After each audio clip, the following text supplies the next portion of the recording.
हरे कृष्ण।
हरे कृष्णा। आप सभी का स्वागत है आज सुबह के समय में। हरे कृष्ण प्रभु जी, प्रणाम। मुझे थोड़ा लेट हो गया।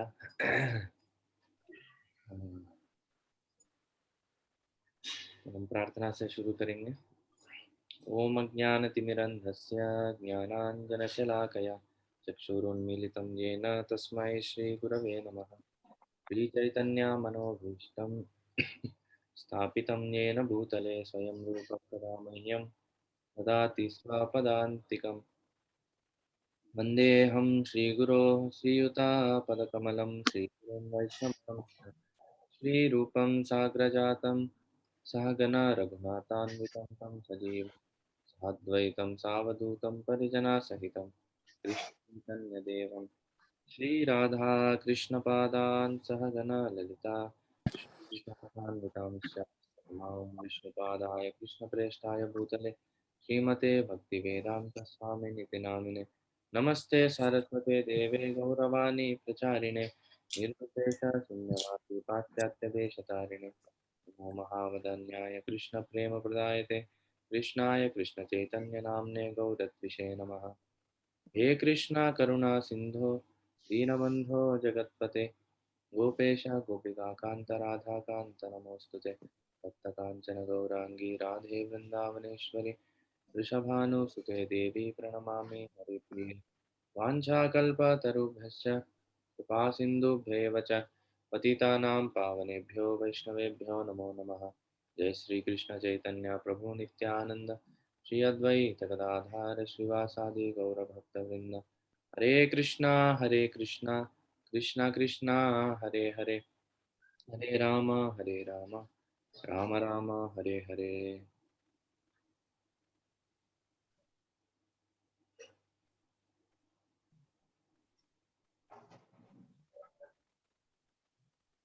हरे कृष्णा।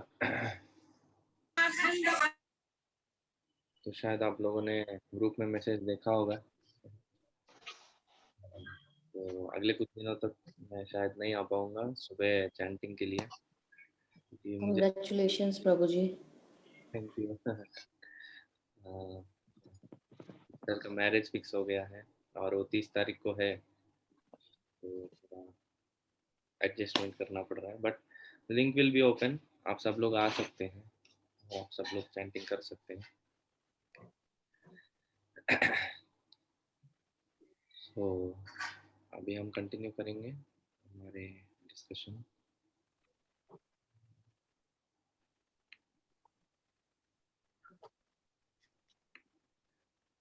तो कल हमने 6th चैप्टर कंप्लीट कर लिया है।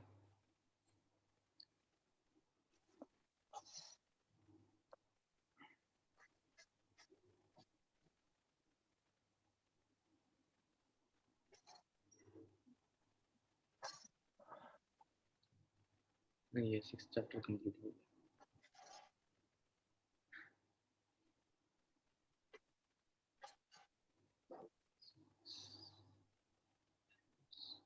चैप्टर नंबर 7, द्रोण पुत्र को दंड। ओम नमो भगवते वासुदेवाय। ओम नमो भगवते वासुदेवाय। ओम नमो भगवते वासुदेवाय। नारायणं नमस्कृत्य नरं चैव नरोत्तमं देवीं सरस्वतीं व्यासं ततो जयमुदीरयेत्। नष्टप्रायेषु भद्रेषु नित्यं भागवत सेवया भगवतीरुत्तमश्लोके भक्तिर्भवति नैष्टिकी। कृष्णाय वासुदेवाय देवकीनन्दनाय च नन्दगोपकुमाराय गोविन्दाय नमो नमः। शौनक उवाच निर्गते नारदे सूत भगवान् बादरायणः तदभिप्रेतं ततः किमकरोद् विभुः। ऋषि शौनक ने पूछा, हे सूत, जब महान तथा दिव्य रूप से शक्तिमान व्यासदेव ने श्री नारद मुनि से सब कुछ सुन लिया, तो फिर नारद के चले जाने पर व्यासदेव ने क्या किया। तात्पर्य, इस अध्याय में श्रीमद् भागवत के वर्णन किए जाने वाले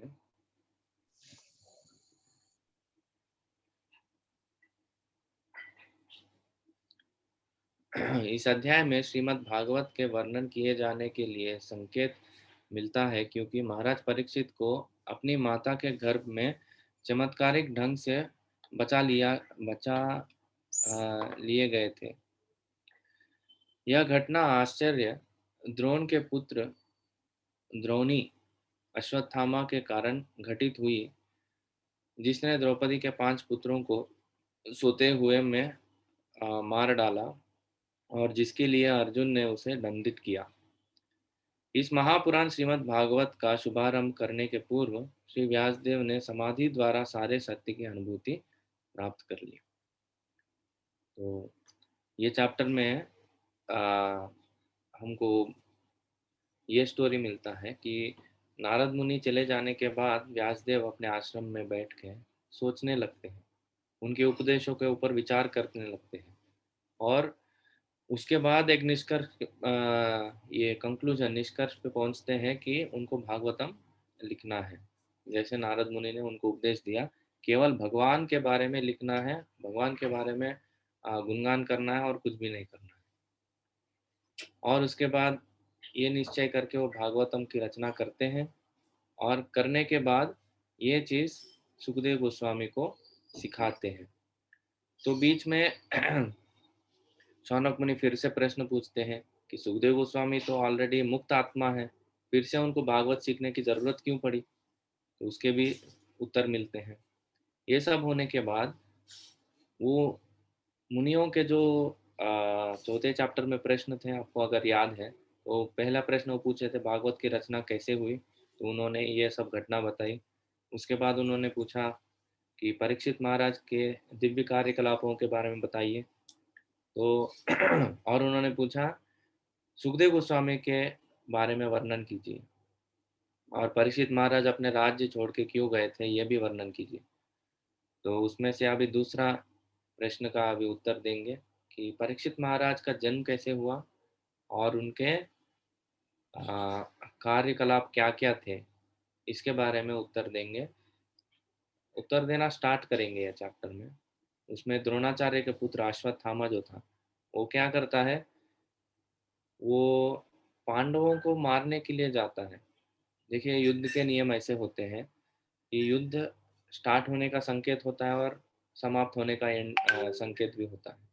तो उसके बाद या उससे पहले युद्ध नहीं होता है, एक दूसरे के ऊपर वार नहीं करते हैं। पर कोई रूल्स फॉलो नहीं करता है ना, तो जैसे अश्वत्थामा ने इधर किया था। और रात में जब पांडव सो रहे थे तो उधर जाके उनको मारने का उन्होंने प्लान बनाया था। पर क्या हुआ, पांडव तो मिले नहीं, अंधेरा था। पांडवों के पुत्रों को मार दिया उन्होंने।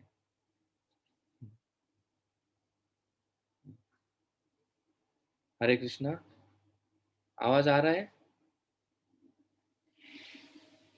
जी प्रभु जी। आ रहा है ना? ओके। यस प्रभु जी। Yes, thank you.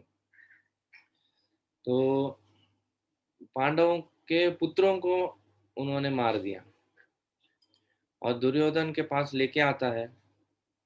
उनको बाद में समझता है, अश्वत्थामा को भी बाद में समझता है कि अरे मैंने तो पुत्रों को मार दिया। तो खैर ठीक है, अभी दुर्योधन तो उठ नहीं पाएगा। वो सोचता है कि मैं ऐसे कपड़े से ढक के उसको लेके जाऊंगा और उसको पता नहीं चलेगा। तब दुर्योधन को भी विश्वास नहीं होता है, अरे इतने सारे लोग, इतने सारे योद्धा मिलके पांडवों को कुछ कर नहीं पाए, तुम जाके रात में अकेले मार के आ गए, ऐसे में क्या, मैं कैसे विश्वास कर लूं? तो बोलते हैं इधर लाओ। वो सर काट के लेके जाता है सबका। दुर्योधन जो है सरों को दबाता है, वो मतलब इतना सॉफ्ट, मतलब सॉफ्ट रहते, सॉफ्ट मतलब बहुत ही सॉफ्ट नहीं, पर फिर भी पांडवों के सर इतने सॉफ्ट नहीं हो सकते। बोले तुमने क्या कर दिया है, तुम उन बच्चों के सर लेके आए, इतना घृणित कार्य तुमने किया। दुर्योधन भी इससे बहुत ये था, दुखी था, क्योंकि उसके बाद कुरुवंश पूरा नष्ट हो गया ना। इतने मेहनत से उसको चलाते आ रहे थे। कौरव तो पूरे नष्ट हो गए, 100 कौरव पूरे। उसके बाद पांडव थे, पांडव भी उनके पांडवों के बाद कौन रहेगा? कोई नहीं था। वो पांडवों के पुत्र, पांचों के पांचों पुत्र मारे गए अभी। और अभिमन्यु तो मर गया था, घटोत्कच मर गया था और कोई भी बचा नहीं था। एक ही व्यक्ति था परीक्षित महाराज जो उत्तरा के पेट में था तब। तो दुर्योधन को बहुत दुख हुआ।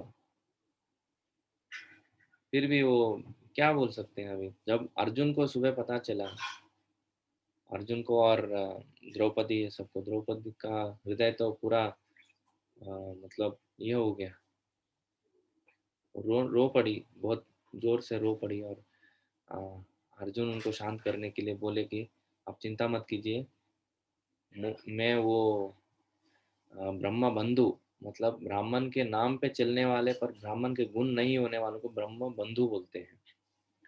तो वो ब्रह्म बंधु को मैं लेके आऊंगा और तुम्हारे सामने रखूंगा, उसका सर काटूंगा और उसके सर के ऊपर तुम खड़े होके नहाओ, ऐसे बोलते हैं। देखिए, क्षत्रियों का जो स्पिरिट रहता है, उनका जो तेज ऐसे रहता है, तो वो भी थोड़ा शांत हो गई। और अर्जुन और कृष्ण दोनों निकल पड़ते हैं अश्वत्थामा को पकड़ने के लिए। अश्वत्थामा को पता चल गया था अभी अभी तक, मतलब वो भागना चालू कर दिया उसने। फिर भी अर्जुन और कृष्ण भागते हैं उसको पकड़ने के लिए, उसके पीछे पीछे जाके आ, उसको पकड़ने ही वाले थे। तब अश्वत्थामा क्या करता है, उसको डर लगता है अपने जीवन का। फिर वो ब्रह्मास्त्र निकालता है, ब्रह्मास्त्र निकाल के अर्जुन के ऊपर प्रयोग करता है। देखिए ब्रह्मास्त्र का क्या सीन है कि ब्रह्मास्त्र ऐसा अस्त्र है जिसको काउंटरैक्ट करना है ना, सिर्फ एक और ब्रह्मास्त्र कर सकता है। तो अर्जुन तब कृष्ण को पूछता है क्या करना चाहिए। तो बोले, और प्रॉब्लम ये था कि अश्वत्थामा को ब्रह्मास्त्र छोड़ना आता था, वापस लेना नहीं आता था। पर अर्जुन को दोनों भी आते थे, तो अर्जुन भी ब्रह्मास्त्र छोड़ता है और दोनों ब्रह्मास्त्रों को वापस खींच लेता है। फिर उसको पकड़ के द्रौपदी के सामने लेके जाता है। और कृष्ण बीच में रहते हैं उधर, अपने खुद के घर पे पहुंचने के बाद, या वो युद्ध भूमि कैंप के पास उनके पहुंचने पर द्रौपदी बोलती है, नहीं नहीं ये मत मारो, ये हमारे गुरु के पुत्र हैं, इनको मत मारो। मैं जानती हूँ एक बच्चे को खोने के बाद क्या दर्द होता है, मुझे पता है। ये दर्द मैं कृपी को नहीं देना चाहती हूँ, तो आप मत मारो। पर भीम बोलता है ये क्या, इसको कैसे छोड़े, तो इसको मारना ही पड़ेगा। तो भीम बोलता है मारो, और द्रौपदी बोलती है मत मारो। तो बीच में अर्जुन है, वो देखता है कृष्ण की तरफ, कृष्ण बोलता है मुझे नहीं पता, आप देखो क्या करना है। तो कृष्ण बोलते हैं, आप देखिए, आप सब लोग भक्त हैं, तो आप लोग डिसाइड करो क्या करना है, और आप लोग एक अंडरस्टैंडिंग पे आ जाओ। अर्जुन को पर ये चीज बोलते हैं कि आप देखो कि ये दोनों भी खुश हो जाए, आप कैसे करोगे, आप सोचो थोड़ा। तो अर्जुन सोच के एक उपाय निकालता है, और अश्वत्थामा को जो है वो, अब उसका जो बाल जो है ना पूरा काट के 5 जगह पे बाल छोड़ देता है। तो वो एक क्षत्रिय को मारने के समान है वो, क्योंकि पंचशिखा जो है ना सिर्फ ब्राह्मण रखते हैं, और वो भी क्षत्रियों को अगर वैसे करे ना तो बहुत अपमान की बात है। तो पंचशिखा रख के उसको छोड़ देते हैं, फिर अश्वत्थामा उधर से निकल जाते हैं। तो ये है ये पूरा चैप्टर का कहानी, और कैसे कैसे आगे बढ़ता है इसमें देखेंगे हम। सूत उवाच ब्रह्मणाद्यं सरस्वत्याम् आश्रमः पश्चिमे तटे शम्याप्रास इति प्रोक्त ऋषीणां सत्रवर्धनः। श्री सूत ने कहा, वेदों से घनिष्ठ रूप से संबंध सरस्वती नदी के पश्चिम तट पर शाम्याप्रास नामक स्थान पर एक आश्रम है, जो ऋषियों के दिव्य कार्यकलापों को संवर्धित करने वाला है। तो नारद मुनि चले गए, और व्यास देव जो है अपने नदी के तट पे अपने आश्रम पे बैठे हैं, पश्चिम के तट पे। अब देखिए इतना डिटेल दिया जाता है ना इसमें, सिर्फ ऐसे नहीं, जब भी हम कोई पुस्तक पढ़ते हैं या किताब, मतलब खास करके जब रामायण भागवतम और ये सब शास्त्र पढ़ते हैं ना, वो सिचुएशन का पूरा डिटेल दिया जाता है, ताकि हमको वो लीला जो है उसमें डायरेक्ट अनुभव ऐसे आता है कि हम उधर रह के देख रहे हैं। सरस्वती नदी के पश्चिम तट पर अपने आश्रम में साम्रप्रास नामक एक स्थान पर, एक आश्रम में हमारे व्यासदेव बैठे हैं और वो ऐसे कर रहे हैं। इतना डिटेल में ये दिया जाता है, आप देखिए और डिटेल में आएगा। तस्मिन् स्व आश्रमे व्यासो बदरीन् बदरीष्णन्डमण्डिते आसीनोप उपस्पृश्य प्रणिदध्यौ मनः स्वयं। उस स्थान पर बेरी के वृक्ष से घिरे हुए अपने आश्रम में श्री व्यासदेव शुद्धि के लिए जल का स्पर्श करने के बाद ध्यान लगाने के लिए बैठ गए। तो आचमन किया उन्होंने, आचमन करके भगवान का ध्यान करना शुरू कर दिया। ये कुछ कुछ प्रोसीजर्स जो है ना, आचमन करना और जो भी जैसे ब्राह्मण लोग जो है संध्या करते हैं, संध्या वंदन करते हैं, ये सब चीज़ जो है ये हमको एक प्यूरिफिकेशन देता है, क्वालिफिकेशन देता है वो आगे कर्म करने के लिए। और ये एक साइंस है, क्योंकि कैसे भगवान का नाम लेते हैं, जैसे हम बोलते हैं क्या स्मृत पुंडरीकाक्ष, क्या है वर्ष में स्मरत ये स्मरत पुंडरीकाक्ष सबाह्यभ्यंतर शुचि अपवित्र पवित्रो वा सर्वावस्थांगतोपि वा स्मरेत पुंडरीकाक्षं सबाह्यभ्यंतर शुचि। देखिए जो भी पूजा चालू करते हैं या कुछ भी चालू करते हैं, ये वर्ष तो बोलते ही बोलते हैं आचमन के बाद। और तद विष्णु परमं पदम सदा पश्यन्ति सूर्यः दिवीव चक्षुराततं तद्विप्रासो विपन्यवो जागृवंश सत्समिन्नते विष्णु यत् परमं पदम। ये भी जो है विष्णु भगवान को याद करते हैं, उनका नाम लेते हैं, तो क्या होता है आचमन। आप देखेंगे आगे भी जब अश्वत्थामा ब्रह्मास्त्र छोड़ने वाला रहता है, तभी भी वो आचमन करके ब्रह्मास्त्र छोड़ता है। क्यों? ये आचमन करने के पीछे रीजन क्या है? जब हम आचमन करते हैं ना, तो वो जल जो है हमारे कंठ को शुद्ध करता है, और जो भी हम उसके बाद बोलते हैं वो क्या बोलते हैं, वो वचनों को एक शक्ति आती है। हाँ, क्योंकि उसमें हम भगवान का नाम लेते हैं ना, जैसे आचमन करते हैं हम केशवाय नमः, ओम नारायणाय नमः, ओम माधवाय नमः, ओम गोविंदाय नमः।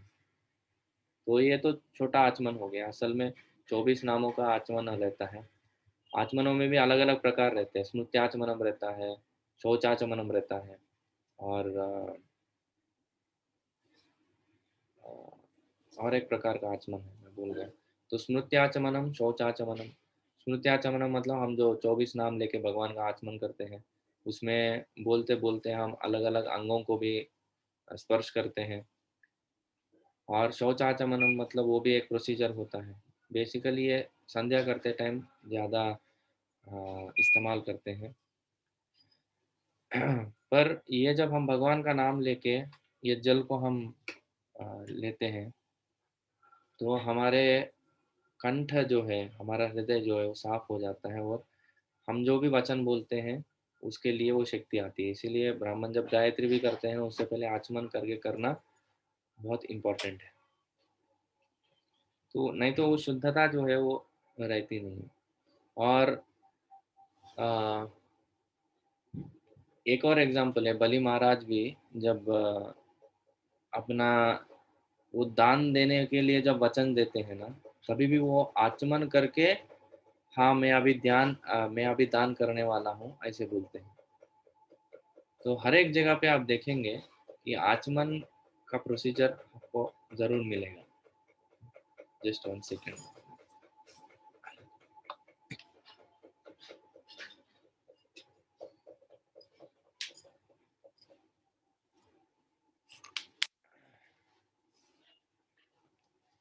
इससे हमको क्या होता है, क्वालिफिकेशन प्राप्त होता है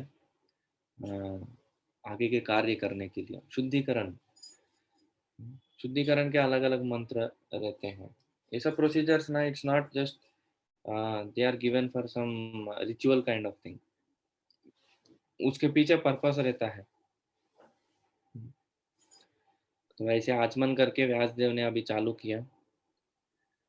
भक्ति योगेन मनसि सम्यक् प्रणिहिते मले अपश्यत् पुरुषं पूर्णं मायां च तदपाश्रयम्। इस प्रकार उन्होंने भौतिकता में किसी लिप्तता के बिना भक्तिमय सेवा मतलब भक्ति योग से बंध कर अपने मन को पूरी तरह एकाग्र किया। इस तरह उन्होंने परमेश्वर के पूर्णतः अधीन उनकी बहिरंगा शक्ति के समेत उनका दर्शन किया। तो व्यासदेव जब ऐसे ध्यान करने लगे तो उनको साक्षात भगवान कृष्ण और माया देवी दोनों साथ साथ में उनको दिखाई दिए। ये उनका दर्शन उनको हुआ। ठीक है, तात्पर्य परम सत्य का सम्यक दर्शन केवल भक्ति योग द्वारा ही किया जा सकता है। इसकी पुष्टि भगवत गीता में भी हुई है। भक्त्या त्वनन्या शक्या अहम एवं विदोर्जुन ज्ञातुम द्रष्टुम च तत्वेन प्रवेष्टुम च परन्तप। इसमें बोलते हैं कि भक्त्या त्वनन्या शक्या, सिर्फ भक्ति से मुझे जाना जा सकता है। जैसे भगवान को कर्म योग या ज्ञान योग या अष्टांग योग से पूर्ण तरह जान नहीं सकते, भक्ति योग से उनको पूर्ण रूप से उनको जान सकते हैं। पर जितना हमारे हृदय में अनर्थ है या जितना जितना हमको हम ये दुनिया से बंधे हुए हैं, हमको धीरे धीरे ऊपर उठाने के लिए भगवान ने अलग अलग मार्ग बताए गीता में, चाहे वो कर्म योग हो या ज्ञान योग हो या अष्टांग योग हो। पर इसमें प्रॉब्लम क्या है, ये सब पद्धति क्यों दिए गए हैं? क्योंकि वो जीवात्मा रेडी नहीं है कंप्लीटली सरेंडर होने के लिए। इसे कर्मयोग भगवान ने क्यों बताया? क्योंकि वो जीवात्मा जो है अपना कर्म छोड़ना नहीं चाहता है। और ज्ञान योग क्यों नहीं बताया, क्यों बताया भगवान ने? क्योंकि वो जो व्यक्ति है वो अपने ज्ञान मार्ग को छोड़ना नहीं चाहता है। और अष्टांग योग क्यों बताया? क्योंकि वो अपना योग पद्धति छोड़ना नहीं चाहता है। छोड़ना नहीं चाहता है मतलब उसको बोले ना भगवान का डायरेक्ट भक्ति करो, वो बोलेगा नहीं नहीं कर्म ही पूजा है। वे किधर भगवान ने बोला कर्म ही पूजा है गीता में? भगवान बोलते हैं अपना कर्म जो है पूजा के भाव से करो। मतलब भगवान को याद करते हुए पूजा के साथ साथ अपने कर्म करोगे तब वो कर्म योग होता है। कर्म ही पूजा है किधर भी नहीं बताया भगवान ने। तो आपने कर्म को छोड़ नहीं सकता इमीडिएटली, इसीलिए बोले ठीक है भाई, आप अपने कर्मों को छोड़ नहीं सकते तो कर्म करते हुए मुझे याद करो, तो कम से कम उसको कर्म योग बनाओ। तो ज्ञान योग मतलब ज्ञान अर्जन करने वाला जो बुद्धि है जिसको, वो वो प्रयास छोड़ेगा नहीं इतने आसानी से। बोले ठीक है, अपना ज्ञान जो है मुझे अर्पण करते हुए करो, तब वो ज्ञान योग हो जाएगा। और योग पद्धति जो है, योग में जो ध्यान करते हैं किसी निराकार ब्रह्म के ऊपर ध्यान करने से अच्छा है मेरे ऊपर ध्यान करो। योगी नाम अभी सर्वेशम मदगतेन अंतरात्मना श्रद्धावान भजते यो माम समय युक्त तमो मता। तो बेस्ट योगी वो है जो भगवान को अपने अंदर ध्यान करता है। तो इसीलिए अष्टांग योग बताया गया है। तो ये जितने भी दूसरे प्रोसेसेस हैं वो सिर्फ एक अल्टरनेटिव मेथड, या बोलते हैं ना ठीक है भाई आप ये नहीं कर पा रहे हो, जैसे ओरिजिनल कुछ चीज़ें रहती हैं। हाँ, कैसे बताएं? जैसे अगर सोचिए सोनी का ओरिजिनल टीवी है, वो 50,000 रुपये का रहेगा। उसका मार्केट में डुप्लीकेट मिलेगा टोनी करके। वो टोनी टीवी आपको एक 10,000 में मिल जाएगा। भाई वो नहीं तो कम से कम इससे तो काम चला लो। वैसे तो भगवान ने ऐसे दिया। असल में भक्ति योग आपको प्रैक्टिस करना चाहिए, अगर वो नहीं कर पा रहे हो तो कम से कम इतना तो करो। तो ऐसे करके उनको ये सब मार्ग दिए थे। पर असल में भगवान को अगर जानना है ना, सबसे इजी प्रोसेस और सबसे इफेक्टिव प्रोसेस जो है वो भक्ति योग है। ये 7वें अध्याय के ये 9वें अध्याय के शायद तीसरे श्लोक में ही भगवान बोलते हैं, राजविद्या राजगुह्यम पवित्र मुदम उत्तमम प्रत्यक्षावगमम धर्म्यम सुसुखम कर्तुम अव्ययम। ये भक्ति मार्ग कैसा है? वो प्रत्यक्ष अवगमम धर्म्यम सुसुखम कर्तुम अव्ययम। प्रत्यक्ष रूप से आप इसके फल जो है आप देख सकते हैं। अभी कल ही मैं सुन रहा था एक एग्जाम्पल। सोचिए आप अगर एक स्कूल में ज्वाइन हुए, छोटे बच्चे के जैसे, मतलब 3 साल 4 साल की उम्र में जब बच्चे स्कूल जाते हैं ना, अगर स्कूल का प्रिंसिपल बोलेगा कि इसको डायरेक्ट हम 25 साल के बाद पीएचडी का सर्टिफिकेट देंगे, हाँ बीच में और कुछ नहीं मिलेगा, तो हम में से कितने लोग उस स्कूल में ज्वाइन हो जाएंगे? ऐसा नहीं ना होता है। हम जब स्कूल में ज्वाइन होते हैं, हम पहले कक्षा जब पास होते हैं तो एक, हाँ, रिपोर्ट कार्ड मिलता है, दूसरी में एक रिपोर्ट कार्ड मिलता है, तीसरी में मिलता है, चौथी में मिलता है, हर एक साल के बाद हमको एक एक रिपोर्ट कार्ड मिलता है ना। वैसे ही भक्ति योग में भी हमको हर एक लेवल के बाद एक एक हमको रिपोर्ट कार्ड मिलता रहेगा। हमारा लेवल्स होते हैं, एक एक लेवल पास होने के बाद ना हमको पता चल जाता है, हाँ भाई हम ये लेवल पे आ गए हैं। पर दूसरे प्रोसेस में ऐसा नहीं रहता है, उनको भी पता चलता है, पर उनको कैसे बहुत लंबा समय बिताना पड़ता है, बाद में जाके उनको कभी तो रिपोर्ट कार्ड मिलेगा, डायरेक्ट पीएचडी का सर्टिफिकेट। बहुत रिस्की है वो, और बीच में कल्टी मार गए तो कुछ कुछ खैर नहीं, फिर उसका कुछ ये नहीं होगा, फिर से स्टार्टिंग से चालू करना होगा।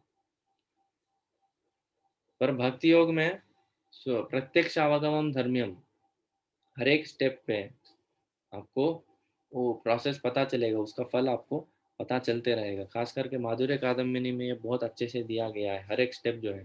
जैसे श्रद्धा, अब कहाँ कहाँ आपको रिपोर्ट कार्ड मिलता है, आप देखिए। श्रद्धा, साधु संग, भजन क्रिया, अनर्थ निवृत्ति, निष्ठा, रुचि, आसक्ति, भाव और प्रेम, ये जो 9 स्तर है भक्ति के, आपको हर एक स्तर में पार करते करते आपको समझ में आ जाएगा कि अभी श्रद्धा श्रद्धा के वजह से जब एक भक्त साधु के संग में आता है, जब भक्तों के संग में आता है, उसको आ, पता चल जाता है क्या करना चाहिए, भजन क्रिया करता है वो, नवविधा भक्ति में लगता है, नवविधा भक्ति हो भजन क्रिया हो जाता है, उसके वजह से उसके अनर्थ कम होने लगते हैं।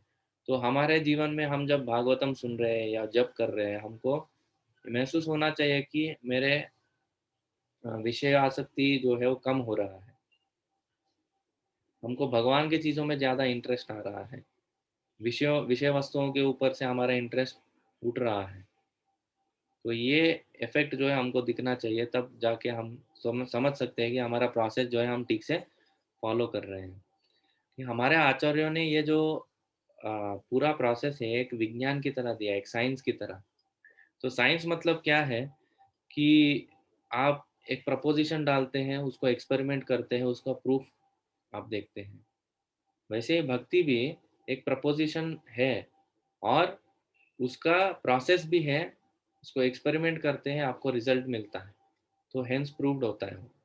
तो हमारे आचार्यों ने एक साइंस की तरह दिया, मतलब quite simple, if we do this we will get this. आप अगर ये करेंगे तो आपको ये मिलेगा, बहुत सिंपल बताया उन्होंने। तो कुछ रूल्स एंड रेगुलेशंस दिए, जैसे बचपन में हम सब लोग G = 9.8 वो एक्सपेरिमेंट किया, हालांकि कभी रिजल्ट आता नहीं है उसका, पर एक्सपेरिमेंट करते वक्त हमको क्या करना रहता है, पेंडुलम रहता है, इधर उधर घुमाओ उसको, कुछ तो I forgot what it is, but करना रहता है। जब हम एक्सपेरिमेंट करते हैं तो उसका रिजल्ट आता है, ठीक से करेंगे तो ठीक रिजल्ट आता है। टाइट्रेशन एक्सपेरिमेंट करते हैं, टाइट्रेशन एक्सपेरिमेंट भी जब जब वो बूंद बूंद जब पड़ता है और कलर चेंज होता है ना, तो वो बूंद का हम रीडिंग नोट करना चाहिए। तो उसका एक प्रोसीजर होता है, पहले सॉल्यूशन रेडी करो, वो सॉल्यूशन ये सॉल्यूशन, अलग अलग सॉल्यूशन कुछ भी डालेंगे तो रिजल्ट नहीं आता है। जब एक प्रॉपर कॉम्बिनेशन रहता है, वही सॉल्यूशन डालेंगे तो रिजल्ट आता है। वैसे ही भक्ति में भी बहुत लोग बोलते हैं हम तो भगवान का नाम अंदर हमारा चलता ही रहता है 24 घंटा, और ऐसे नहीं रहता है।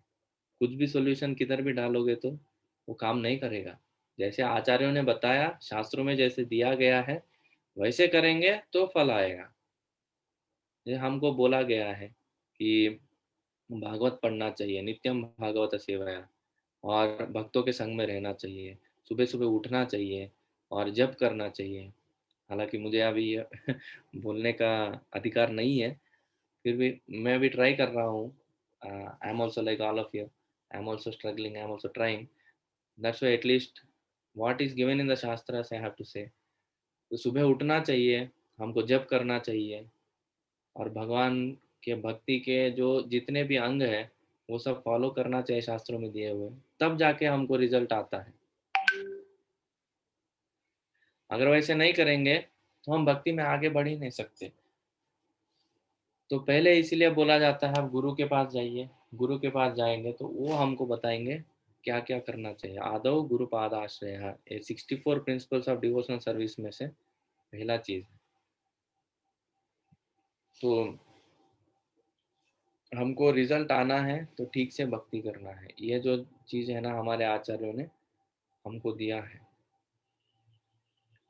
तो हमको हर एक स्तर पे ना हमको पता चल जाता है, हाँ अभी मेरे अनर्थों का निवृत्ति हो रहा है, मैंने अनर्थ मेरे जीवन में कम हो रहा है और मुझे भगवान के सेवा के प्रति और सेवा करने का इच्छा हो रहा है और मुझे क्या बोलते हैं, और मुझे साधना या भगवान के नाम जप करने का इच्छा हो रहा है। ये देख रहे हैं हम अपने जीवन में होते हुए, इसका मतलब है कि हाँ अच्छे तरीके से मेरे भक्ति चल रही है। तो वो होगा एक दिन, और शुद्ध होते होते होते हुए हम एक स्तर तक पहुंच जाएंगे। तो ये बीच में जितने भी सर्टिफिकेशंस हमको मिलते हैं वो बहुत इंपॉर्टेंट है, हमको कॉन्फिडेंस देने के लिए आगे जाना चाहिए। जैसे हमने बोला कि डायरेक्ट आपको बोला पीएचडी का सर्टिफिकेट मिलेगा 25 साल के बाद, तो कोई उसके लिए रेडी नहीं रहेगा। तो ये माधुर्य कादम्बिनी नामक एक पुस्तक में बहुत अच्छा वर्णन किया है इसका, खास करके भजन क्रिया में अनिष्ठित भजन क्रिया, निष्ठित भजन क्रिया, बाद में अनर्थ निवृत्ति कैसे होता है और निष्ठित भक्ति कैसे हमारे हृदय में स्थापित होता है। भागवतम में तो 4-5 श्लोकों में पूरा खत्म कर दिया। सेकेंड चैप्टर में आपको अगर याद है 17वें श्लोक से लेके वो उसमें वर्णन आता है। तो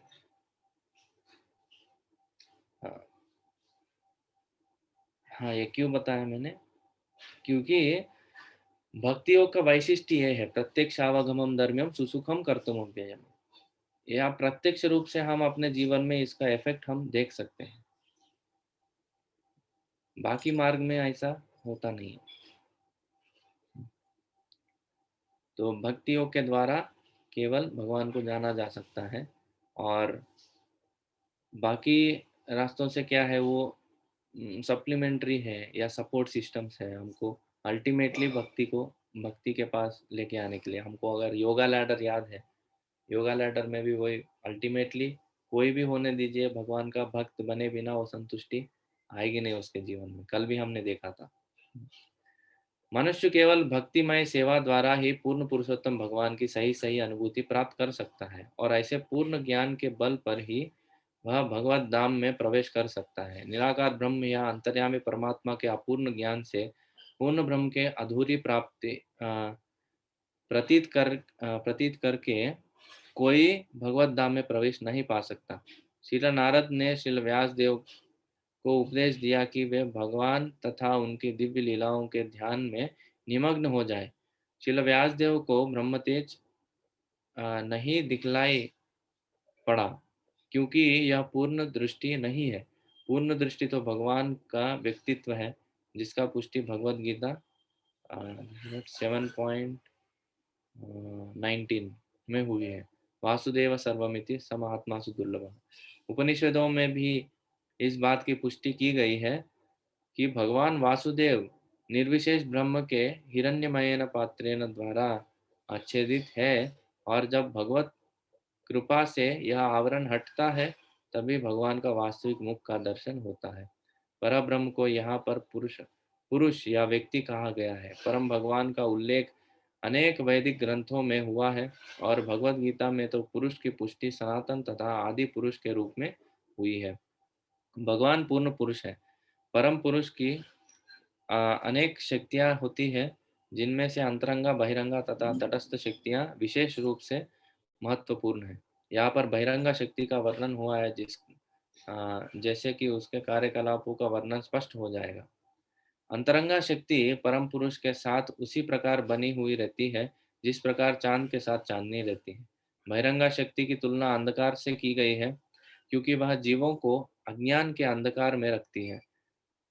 अपाश्रयम शब्द इस बात का सूचक है कि यह शक्ति पूर्ण रूप से भगवान के वश में होती है।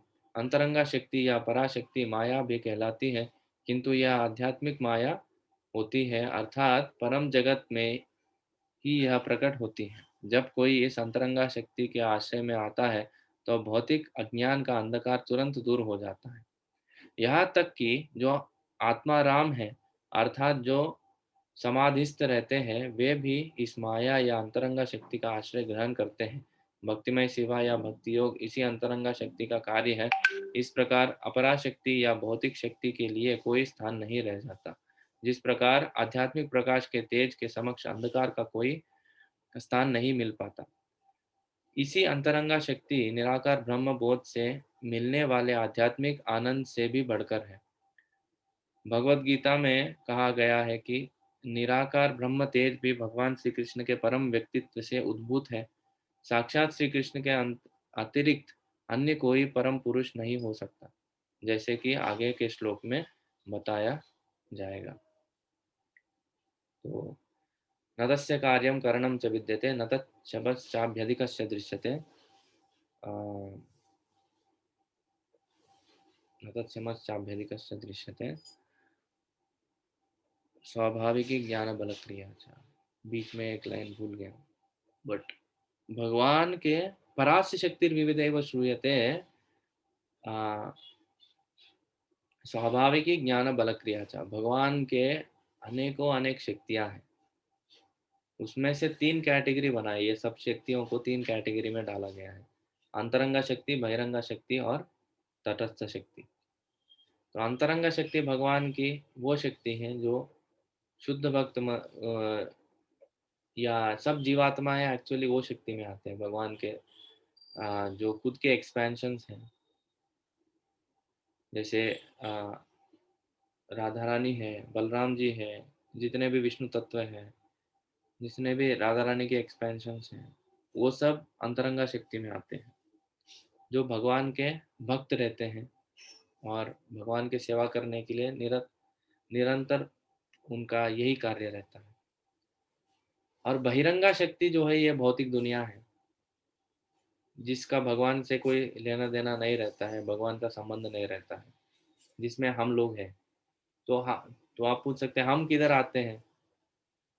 बेसिकली बहिरंगा शक्ति पूरा जड़ वस्तु है, मतलब शक्ति तो शक्ति है, वो दुर्गा देवी है, पर उससे जो उत्पन्न होता है भौतिक जगत पूरा जड़ है, उसमें कोई जीवन नहीं रहता है। मतलब life symptoms are not there, life symptoms are there only with the soul.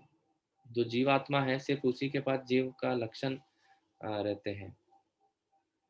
और ये जीवात्मा जो है वो तटस्थ शक्ति है, वो बीच में है, वो दीवार के ऊपर बिल्ली के जैसा है। वो इधर देखता है, उधर देखता है, उसका कुछ डिसीजन नहीं होता है, कभी इधर रहता है, कभी उधर रहता है। मतलब बद्ध जीवों की बात कर रहा हूँ। जो मुक्त आत्मा है, वो तो अंतरंगा शक्ति में रहते हैं। महात्मानस्तु माम पार्थ दैवीं प्रकृति माश्रिता भजन्त्यनन्य मनसो ज्ञात्वा भूतादिम अव्ययम। तो बोलते हैं जो मेरे भक्त है, जो महात्माएं हैं, वो हमेशा अंतरंगा शक्ति में रहते हैं, भगवान के सेवा में निरत रहते हैं। पर जो बहिरंगा शक्ति में रहते हैं, वो ये दुनिया को ज़्यादा महत्व देते हैं, भौतिक दुनिया को ज़्यादा महत्व देते हैं। वो इधर रहने का इच्छा करते हैं और इधर रहते हैं, इधर उनके कार्यकलाप करते रहते हैं।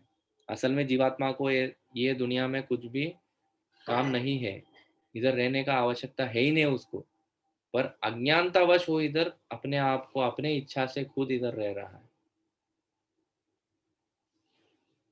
तो ये तीन मेन भगवान की शक्तियां हैं। हमको क्या करना है, बहिरंगा शक्ति से हमको अंतरंगा शक्ति में जाना है।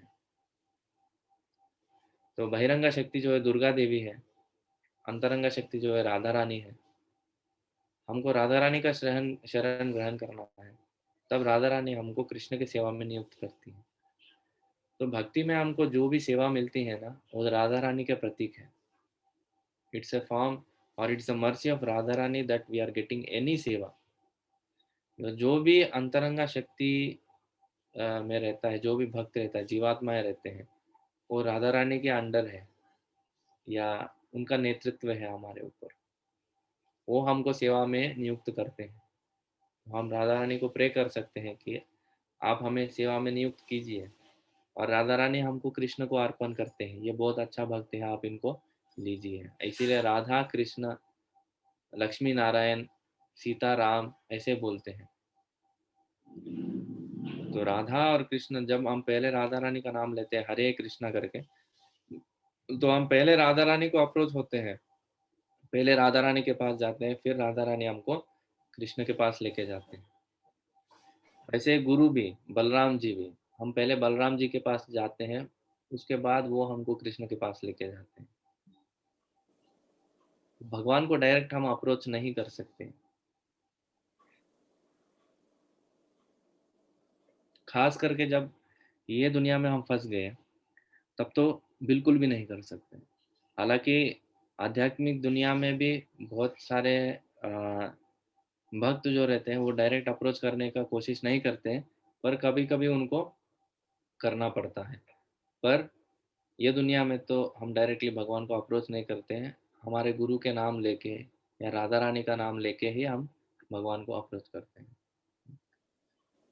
तो ये उनके तीन शक्तियाँ हो गई। प्रभु जी, इसमें जो परपट में हिरण्यमयेन पात्रेण, उसका क्या मतलब हुआ? हिरण्यमयेन पात्रेण, ये ईशोपनिषद का एक श्लोक है।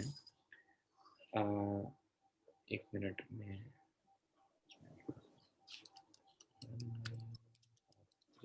सत्यस्यापहितं जगत्, सत्यस्यापहितं मुखम्। कृष्ण, कृष्ण,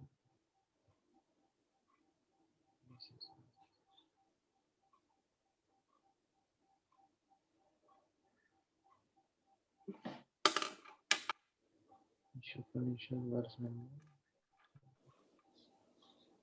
बहुत फेमस वर्ष है, इसलिए अलग अलग लोगों को, मायावादियों को कमेंट्री भी आ रहा है। एक मिनट, वर्ष नंबर 15।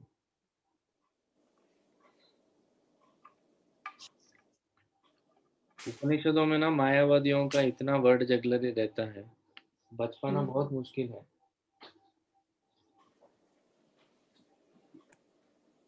श्री ईशोपनिषद,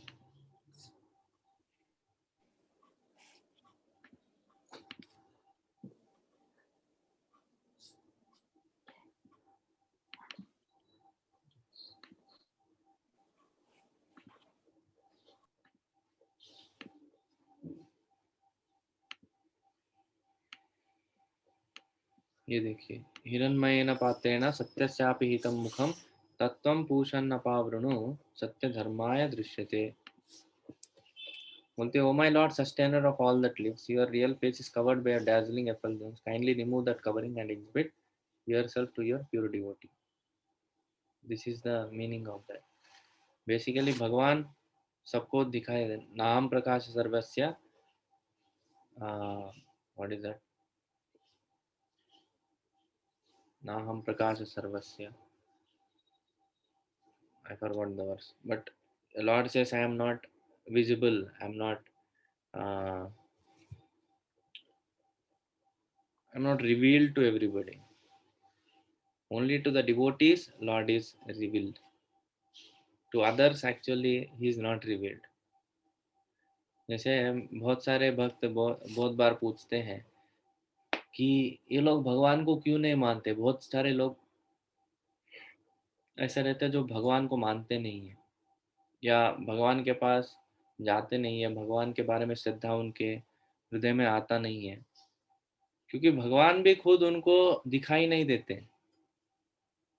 भगवान भी खुद एक कर्टेन लगा लेते हैं अपने ऊपर से, और या अपने ऊपर कर्टेन डाल देते हैं, माया का कर्टेन जो है अपने ऊपर डाल देते हैं और खुद को भी ढक लेते हैं।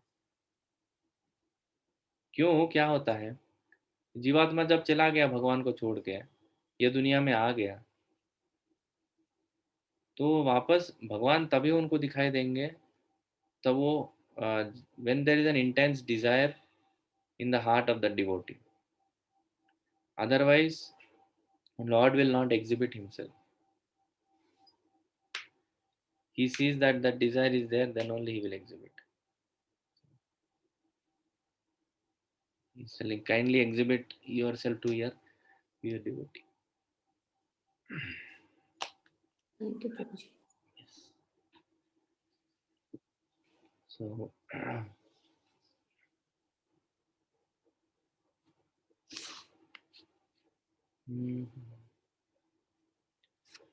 तो ये श्लोक लेके हम आज के लिए विराम देंगे। यया सम्मोहितो जीव आत्मानं त्रिगुणात्मकं परोऽपि मनुतेनर्थं तक्तृं चाभिपद्यते तत्कृतं चाभिपद्यते। जीवात्मा तीनों गुणों से अतीत होते हुए भी इस बहिरंगा शक्ति के कारण अपने आप को भौतिक पदार्थ की उपज मानता है और इस प्रकार भौतिक कष्टों के फलों को भोगता है। तो जैसे हमने बोला, तटस्थ शक्ति मतलब वो जीवात्मा असल में भगवान का अंश है, उसको बहिरंगा शक्ति में रहने का कोई ज़रूरत नहीं है। ये क्या होता है ना, शरीर को हमारे आत्मा के बात सुनना चाहिए, पर अभी उल्टा हो रहा है। आत्मा जो है शरीर में फंसा हुआ है, शरीर का बात आत्मा सुन रहा है। ये बहुत बड़ा प्रॉब्लम है। हम जब जितना भक्ति में लगते हैं ना, उतना क्या होता है, हमारे शरीर जो है आत्मा का बात सुनता है, पर जितना हम बंधे हुए रहते हैं, आत्मा जो है शरीर का बात सुनता रहता है। जैसे बाहर दुनिया में लोग हम देखते हैं जो दारू पीते हैं, नशा पान करते हैं या कुछ भी चीज़ों में लगते हैं, दुनियादारी में लगते हैं, वो क्यों कर रहे हैं ये सब चीज़? ये शरीर के लिए कर रहे हैं ना, उनको ये शरीर मिला है इसीलिए कर रहे हैं ना। ये शरीर है इसीलिए हमारे रिश्तेदार है, ये शरीर है इसीलिए हमको अपने माता पिता है। तो सबका जो मूल है ना, ये शरीर है। तो बाहर जो लोग जीते हैं वो सिर्फ अपने शरीर के पोषण के लिए जीते हैं और कुछ भी नहीं है। This body is the only reason that people are living. This body is the only reason to maintain this body and provide it all the facilities, the comforts of this body, I mean the gross and subtle body, definitely. Just imagine if the soul doesn't have a body at all. If this body was not there with us, how we would have acted? हम क्या करेंगे? आप सोचिए, आपके पास एक 5 minute के लिए शरीर नहीं है, आप क्या करेंगे? जॉब पे जाएंगे क्या? जॉब क्यों करते हैं? शरीर के लिए पालन पोषण चाहिए, खाना पीना चाहिए, इसीलिए जॉब करते हैं। या मन, कुछ लोग बोलते हैं नहीं वो तो है ही, वो तो आएगा ही। जॉब सेटिस्फैक्शन चाहिए। सेटिस्फैक्शन मतलब क्या है? मन की तुष्टि। मन भी तो अपना शरीर है, वो तो सूक्ष्म शरीर हो गया। अगर हमारे पास सूक्ष्म शरीर और स्थूल शरीर दोनों भी नहीं है, 5 मिनट के लिए आप सोचिए क्या करेंगे आप?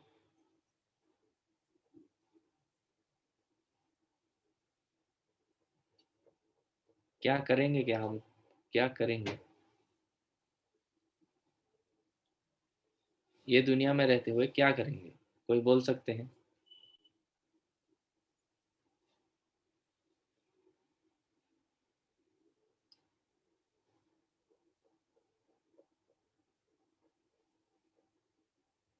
कुछ है ही नहीं ना करने के लिए, तो करेंगे क्या? ये शरीर है इसीलिए हम इतना मेहनत कर रहे हैं, पर यही शरीर को इस्तेमाल करके हम मुक्ति भी पा सकते हैं। शरीर माध्यम खलु धर्म साधनम। कैसे उपयोग करना है वो हमारे हाथ में है। अभी हमको भगवान ने फ्री विल दे दिया। बाकी ये जितने भी कॉन्सेप्ट है, कर्मा ये वो, हम कर्म के चक्कर में फंसे हुए उसका फल भोग रहे हैं, ये तो ठीक है, समझने के लिए ठीक है, बट प्रैक्टिकलिटी पे जब आता है तो बहुत लोग ये कभी कभी प्रश्न पूछते हैं कि प्रभु जी हम सुबह उठने के लिए क्या करना चाहिए? कुछ चीजें ऐसे रहते हैं ना, आंसर उनके प्रश्न में ही रहते हैं। सुबह उठने के लिए क्या करना चाहिए? उठना चाहिए, और क्या करेंगे? क्या करना चाहिए उसमें कितने भी हम टेक्निक अप्लाई करें, अल्टीमेटली उतना तो है ही ना। तो कभी ना कभी हमको ये पॉइंट आना चाहिए हमारे जीवन में कि हम ये शरीर के लिए काम करना छोड़ दें और भगवान के भक्ति में लग जाए। भगवान ये शरीर के बारे में देख लेंगे, वो सब सेट कर देंगे। When we give priority to our spiritual life, then material life is automatically adjusted. But when we give priority to our material life, spiritual life is not adjusted. So our priority should be to for our spiritual life, so that all material things are automatically adjusted by Krishna. Yoga Kshemam Vahamyaham, Krishna says. Ananyas Chintayanto Mam ये जना पर्युपासते तेषां नित्याभियुक्तानां योगक्षेमं वहाम्यहम्. Krishna takes care. Krishna takes care of all the things what we require.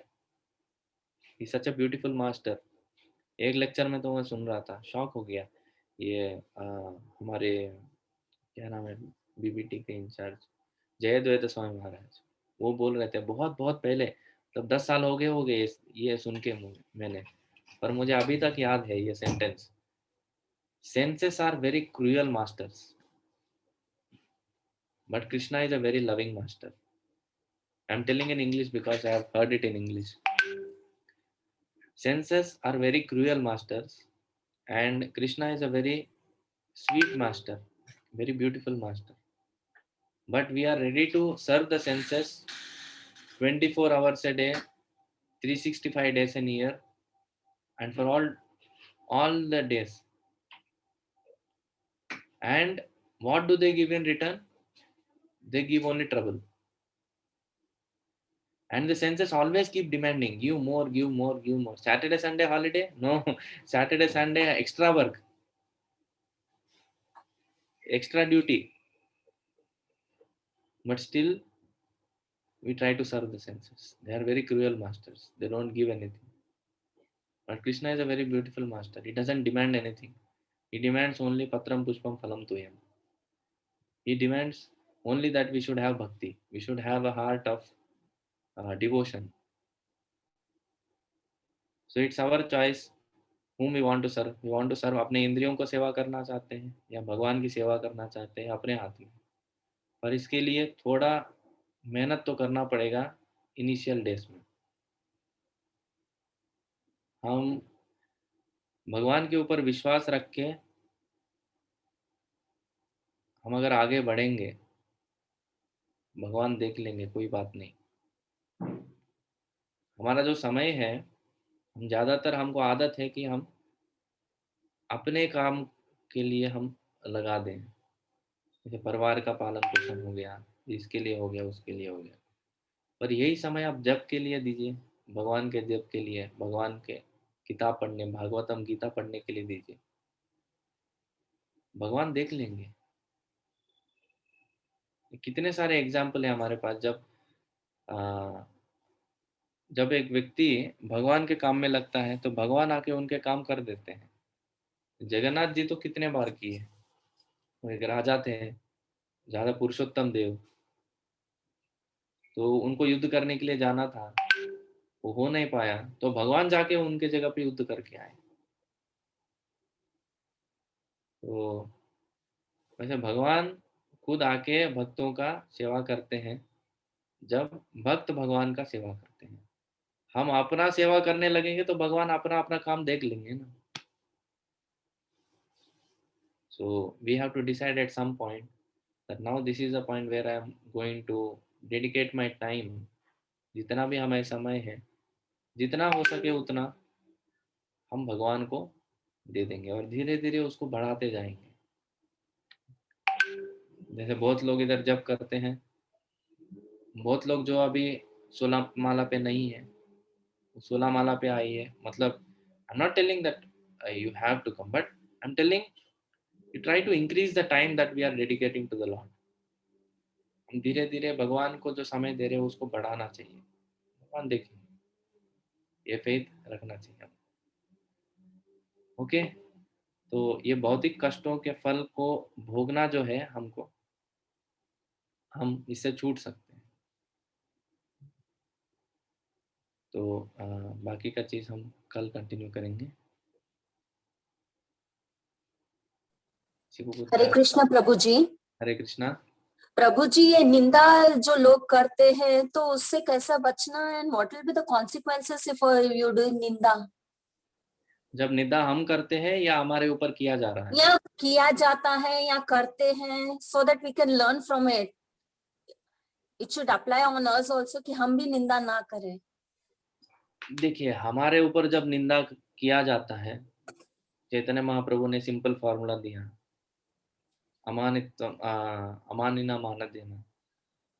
हमारे ऊपर जब निंदा किया जाता है, हमको समझना चाहिए कि हमारा कर्म का फल है, कभी रिएक्ट नहीं करना चाहिए। और जब हम निंदा करने के पोजीशन में होते हैं, वो भी नहीं करना चाहिए, क्योंकि हमको समझना चाहिए उनके हृदय में परमात्मा बैठे हैं और वो भी एक जीवात्मा है जो भगवान के शुद्ध भक्त है, पर अभी कुछ कारणवश वो ये दुनिया में फंस गया है। हमको अगर वो भगवान से कनेक्शन में अगर हम उनको देखते हैं तो निंदा नहीं कर पाएंगे। तो अगर करते हैं तो क्या कॉन्सिक्वेंसेस होते हैं? करते हैं तो अगर वो भक्त है तो कॉन्सिक्वेंसेस ज़्यादा है, अगर भक्त नहीं है तो हम रजोगुण और तमोगुण में आ जाते हैं। कॉन्सिक्वेंसेस अगर भक्त है तो वैष्णव अपराध हो जाता है। वैष्णव अपराध में क्या होता है, भगवान से दूर चले जाते हैं। वो भक्ति वाला भाव जो है ना, भाव हम हमारे हृदय में आ नहीं पाएगा, भक्ति वाला भाव आ नहीं पाएगा। भगवान दूर कर देते हैं अपने आप को, वो भक्त से दूर कर देते हैं जो भगवान जो भक्तों का अपराध कर रहा है, निंदा कर रहा है। बाहरी लोगों का निंदा करेंगे जो भक्त नहीं है, वो भी डेंजर है, पर फिर भी उससे क्या होता है, इमीडिएट इफेक्ट, हम रजोगुण और तमोगुण में आ जाते हैं। प्रभु जी, हाँ।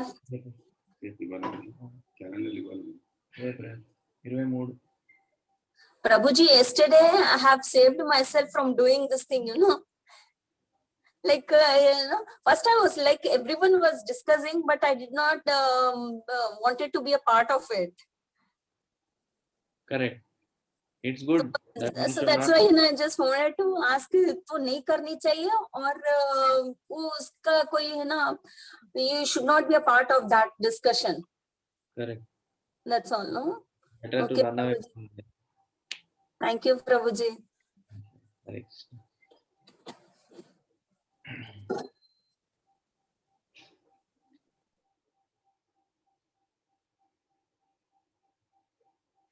ठीक है, तो फिर कल कंटिन्यू करेंगे। हरे कृष्णा कृष्णा कृष्णा हरे हरे, हरे राम राम राम हरे हरे। श्रील प्रभुपाद की जय। थैंक यू प्रभु जी। हरे कृष्ण। हरे कृष्ण प्रभु जी, थैंक यू। हरे कृष्ण प्रभु जी, थैंक यू, दंडवत प्रणाम। हरे कृष्ण प्रभु जी, दंडवत प्रणाम। हरे कृष्ण प्रभु जी, दंडवत प्रणाम। हरे कृष्णा माता जी, दंडवत प्रणाम।